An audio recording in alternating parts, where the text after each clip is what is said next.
Hello everyone, hope you're having a great day. We just passed 1,000 mods now tested for patch 8 in Baldur's Gate 3, and I want to break down a bunch of things related to mods, as mod authors been working diligently to get their mods updated and working on patch 8, as there were some hiccups whenever that released, and I want to break that all down, as well as show off a ton of different mods that I think are worth checking out if you haven't seen them already, as there's some that are definitely underrated out there. Now, I've seen a few different articles talking about this, and actually this one here referenced me talking about how Baldur's Gate 3 has the potential to overcome Skyrim as one of the best games in modding. This is a website on pcguide.com. Yeah, I fully believe that. I think that Baldur's Gate 3, due to the amazing modding community, could definitely overcome Skyrim as one of the best modding games of all time. Now things like Fear Taylor's camp closes are now updated, so I want to talk about just the 1,000 mods. I'm not going to touch on every single one of them because there's 1,000 of them that got updated, but there's some great ones here. Like, I just want to give a shout out to the Player's Handbook 2024 all-in-one. This mod made by Yoonmoon6 is really cool because it makes so many changes to the base game Baldur's Gate 3 and makes changes based on the 2024 Player's Handbook. So different backgrounds will get you different feats. Like this one gives you the Magic Initiative Cleric if you take the Acolyte here. Criminal can give you like the Alert feat, and like Folk Hero will give you the feat Tough, and so on and so forth. It makes the backgrounds that you choose at the start of the game much more impactful when you can get different feats from them. So that's cool, and even free Alert for the Dark Urge. It is a little bit powerful, but based on, you know, the 2024 Player's Handbook. But on top of this, it also had some new classes like the Path of the Zealot Barbarian, College of Dance Bard, and much more. So yeah, this is a very cool mod. I definitely recommend checking it out if you're a big Dungeons and Dragons fan, because you can see here there's so much going on with this. Clockwork sorcery, you name it, it's probably got it. So yeah, 2024 Player's Handbook all-in-one D&D by Yoonmoon6. And we also got the Debonair. So all of these have been updated for patch 8. I do want to also mention that console does have 506 mods right now on PlayStation 5, Xbox, and Mac. However, there's only 158 of these that are actually posted to be tested. And I just want to put a little asterisk there, like the Thunderbolts movie. This doesn't mean that they're actually tested and released on console, because what happens is Mod.io is just the platform where mods are all hosted on. And whenever you say that your mod has been patch 8 tested, even if it's a mod that's on console, it's going to appear in here. So these may not be fully approved and updated for console. If you've seen an update for your mod anytime recently on console, it's likely been updated. But yeah, I just wanted to touch on that briefly because only 158 are there, and that 158 isn't a true number. But a lot of the major ones that are UI based are fixed now. But yeah, getting into class mods have been pretty decently fine as far as updating from patch 7 to patch 8. I want to talk about Halves Glimpse mods, though. They've released a ton of theirs. You may know the Circle or the Oath of Conquest. This one's currently on console.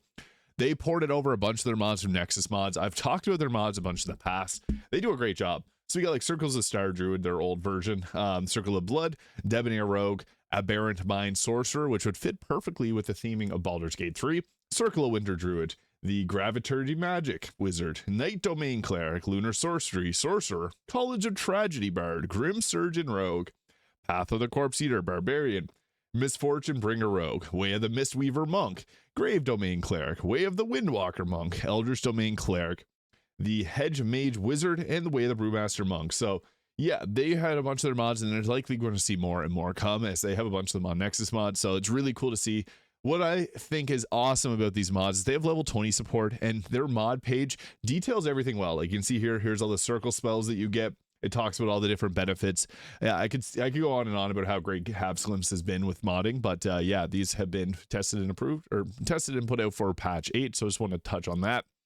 Now, there's some cool fixes based on the new the new spells that came with patch 8. So like Booming Blade Bug Fix by Chizfreak. What this does is it makes it so gear that works on thunder damage now properly works on Booming Blade, because there's a weird issue where it wouldn't actually trigger a lot of these effects. So like Destructive Wrath from the Tempest Cleric, Necklace of Elemental Augmentation, the Bone Shaking Thunder, Heart of the Storm Thunder. I did post a build the other day for an OP Shadowheart build, which combined the Tempest Cleric 6 levels with 6 levels of the Blade Singing Wizard. And where that becomes cool is the Wrath of the Storm gives you that pushback on your Booming Blade, so then they have to move afterwards and they'll take the Booming Blade damage. So that's really cool. Chizfreak did a great job with this one. So yeah, Booming Blade fix, and they also got a Shadow Blade upcasting bug fix, because whenever you were to add a status to your weapon, if that status would ever leave, your booming blade or your shadow blade would go from the 4d8 if you upcast it back down to 2d8. So I know some people really want an update for that, so this is here. So pretty cool. There's also a fix made by Grookey here for the better blade singer. So this fixes, or it doesn't really fix, but it changes how the blade singing wizard works. So blade song will give you 2 times per short rest, upscaling as you level up. And extra attack now works with cantrips, so you can do like a firebolt and an attack plus firebolt, or an attack plus attack, but you can't do like firebolt and firebolt. Booming blade counts as a cantrip for the purposes of this. So nice little change there. And then level 10 Song of Defense replaced entirely. They now gain evasion while Blade Song is active, which is a really nice ability. The Song of Defense kind of sucks because it does burn through your spell slots if you're getting hit a bunch to remove the damage times 5. So that's cool. I like to see all these mods based on patch 8 and what it brought. Like this here, the BFR Nimbus level scaling. So this makes it so that the Hound of Ill Omen will actually scale better because it doesn't scale at all.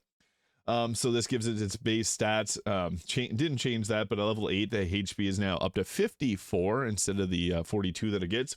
New ability Shadow Blink, which is basically Shadow Walk and creates a cloud of darkness at a spot. Now, mind you, that is a little bit powerful, so use this if you want, but mods are meant to, enhance the experience for everybody. And then at level 11, it gets more health points, its armor class increases, strength increase, and it also gets the extra attack.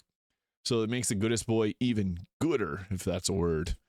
Now, this is a cool class mod I need to give a shout out to. So Dirt 6969, nice name. Patch 8 tested. This is cool. I covered it in a build previously. There's also a weapon mod for this. So there's the Nightbringer class and there's Nightbringer weapons. These blades look awesome.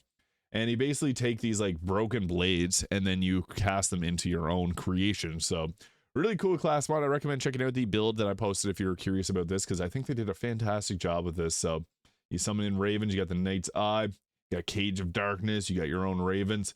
Perfect for thematic builds, so I definitely recommend checking out this Nightbringer class. We also got Eclipses, monster races by Eclipse here. So Arachne, Beholder, Dryad, Woodbode, Myconid, Genie, and much more. So yeah, you can now select all of these as your race if you'd like. There's been a few different mods for it, but I haven't seen one that added big spider or big blob. So these are now available. Very nice. And this is a cool one, the darker Underdark. So normally Underdark looks like this. That doesn't feel right. Why is it so bright? This makes it darker. I like mods that do things like this, so had to give a shout out to this. Mod made by Stanto. And while I'm at it, I'll also show off the Act 3 night mode, patch 8. You may have seen this in a bunch of my videos recently. It basically reskins the Act 3 into nighttime, which looks cool. The big moon watching over you. It's awesome. It's a little bit dark, but hey, there's also a mod by CH here called the Better Torches, which actually makes torches light things up. So you can see the vanilla torches don't really do anything, I'll be honest. So this mod is actually really nice. It deserves more downloads because it lightens the mood up a lot. There's also an Act 1 version of this. And I was asked about why there's not an Act 2 one. Act 2 is kind of in dark, but maybe we'll see a mod to make Act 2 bright. They also have a mod here that adds some different boss fights to the game. So this is really cool. I'm excited to see more of these mods start to pop up. So yeah, this is pretty awesome. So Bloodshore Dungeon, and lastly, there's a double door that teleports you to a dungeon hall with a huge battle. Make sure you have full spell slots. Yeah, super cool. I'm a big fan of mods like this. And I also want to touch on this Night with Drow Minthara Romance Alternative. This mod by Neone is really nice for those that want to romance Minthara without raiding the Grove, because previously you weren't able to do that. So this actually makes it so you have a dialogue option to be able to, romance her if you want to do that without raiding the Grove. It's cool to see little quality of life, or I guess just changes like this for people that want to do different things in the game, and I'm all for that. So hey, that's in the game now. Now this is also cool, D&D 5R Spell List Additions, mod made by Random Ruda, Jumijin, and Earthen. So what this does is it adds different spells to different classes. So the Bard gets Color Spray, Command, Aid, Enlarge, Mirror Image, Mass Healing Word, Slow, Phantasmal Killer, and Hero's Feast. Nothing super overpowered about that. Same with the rest of these, getting like Sunbeam for the Cleric, Fire Shield for the Druid, Cone of Cold. That is a little bit powerful because the Circle of the Land's biggest thing is getting Cone of Cold. Paladin and Prayer of Healing and Warding Bond. The Sorcerer getting Grease, Flame Blade, Flaming Sphere, and even Oluk's Freezing Sphere, which is awesome because I love that spell. The Wizard getting Bane, Speak with Animals, Tasha's Hideous Laughter, and Planar Binding. So that's pretty cool. Just wanted to show that one out because people, may enjoy that. Also, Scurvy's mods.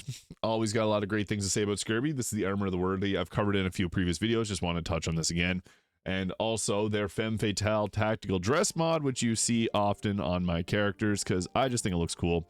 My favorite part is there's like little knives on the side there. I don't know, just of all the clothing mods, I feel like this one actually fits with Baldur's Gate 3 pretty well, kind of like the Wave Mother's robe.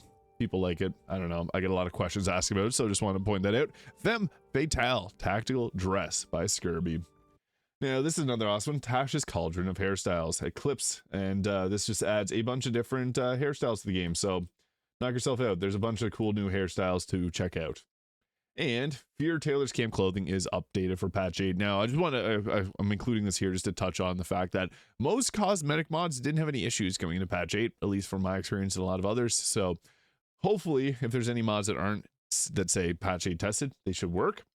Mantis face presets, another mod, Eclipse and Mantis mods. So this is just another great face mod if you're looking for something new to try out. This could be the one for you. Also, the Pied Piper College of Rats. I previously covered this in Best New Class Mods video last week. This gives you some attacks, like you can make a swarm of rats attack people. I think it's hilarious, so I just want to show this one off. Also, extra encounters mini bosses. I'm sure everyone knows this one already. I've talked about it so many times, but it's updated for patch 8. It adds new mini bosses and fights to the game, and it's definitely great if you're on a subsequent playthrough looking for something new. Fade's equipment distribution all in one. Now, I want to touch on this one because people have been asking for it. Graphic Fade has done it.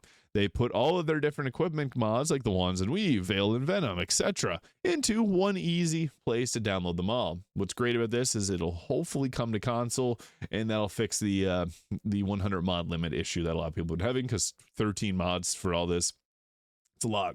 Because they also have a quest or a chest cheat mod. Basically, this one is available on console, and it allows you to get all the mods from the tutorial chest. So if you just want to bypass finding them naturally, it's all in there.